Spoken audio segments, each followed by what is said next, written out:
కోదండని మందలించలేదు, కానీ ఆవిడ బెంగ పెట్టుకుంది. ఎందుకు బెంగ పెట్టుకుందంటే, ఏ తెల్లటి వర్ణం వాడో ఓ కొడుకు పుట్టాడు, బాగానే ఉంది అంబాలిక విషయం. పాపం ఇప్పుడు అంబిక విషయంలోకి వచ్చేటప్పటికి ధృతరాష్ట్రుడు పుట్టాడు, గుడ్డివాడు పుట్టాడు. ఇప్పుడు భర్త పోయాడని ఒక ఏడుపు, కొడుకు పుట్టాడు కానీ గుడ్డివాడు సింహాసనం మీద కూర్చోలేడని ఒక ఏడుపు.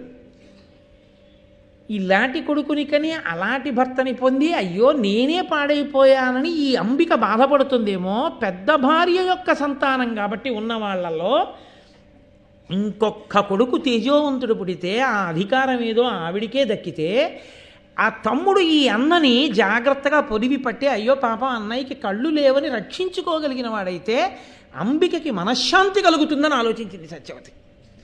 ఎంత ఉదార హృదయరాలు చూడండి ఆవిడ. ఆయన కర్మ అండి వ్యాసభగవానుడికి. అమ్మకి వరం ఇచ్చాడు పుట్టినప్పుడు, అమ్మా నువ్వు పిలిస్తే వస్తానమ్మా, నీవు ఏదడిగినా నీకు ఉపకారం చేస్తానమ్మా అన్నాడు. అందుకు అమ్మ మాటకి కట్టుబడిపోయాడు వ్యాసుడు. ఆవిడ మళ్ళీ ప్రార్థన చేసింది, వ్యాసుడిని మళ్ళీ వచ్చాడు, అమ్మా ఏం ఆజ్ఞ అన్నాడు.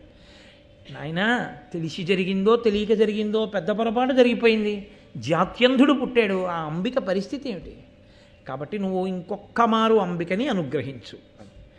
ఆయన అన్నాడు, అమ్మ నీ కోరిక మేరకు ఎదర పెద్ద పెద్ద ఇబ్బందులు రాకుండా తప్పకుండా నేను అంబికని అనుగ్రహిస్తాను. ఇప్పుడు అంబిక సంక్షోభం పొందింది. ఇతపూర్వం నేను ఆయన్ని దగ్గరగా చూసినప్పుడు భయపడిపోయి కళ్ళు మూసుకున్నాను. మళ్ళీ రెండవ మాట నేను ఆయన్ని చూసినప్పుడు ఏం భయపడినా, తెల్లబోయినా, కళ్ళు మూసుకున్నా, ఆయన తేజస్సుని చూసినప్పుడు సహించలేకపోయినా, ప్రహృష్టమైన మనస్సుతో నిలబడలేకపోయినా మళ్ళీ ఏ ప్రమాదం వస్తుందో అని హడిలిపోయి, ఆయన తేజస్సు గురించి ఆలోచిస్తే చాలు కంగారు పడిపోయి అది అత్తగారితో చెప్పి ఉంటే బాగుంటుంది. అక్కడ పొరపాటు చేసింది. చెయ్యడానికి కూడా వెనకాతల ఏదో ఉంటుంది కదండి, కదలికకి ఈశ్వరుడు ఉంటాడు కదా.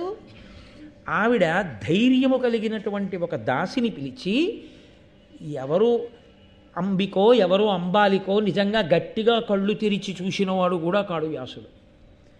అందుకు కాదుగా కావలసింది ఆయనకి ఏమిటంటే ఆ వంశాన్ని నిలబెట్టడం ఒక్కటే ఆయన ప్రయోజనం, అంతకు తప్ప ఆయన ఏ భోగమును కోరినవాడు కాడు. ఆయన ఒక్కసారి ఆ తేజోదానం చేశాడా అంతే, ఇక మరదలుగానే చూడగలడు ఆయన. అంతటి ఉదారుడు, అందుకు అటువంటి మహానుభావుడు కాబట్టి అర్హుడయ్యాడు.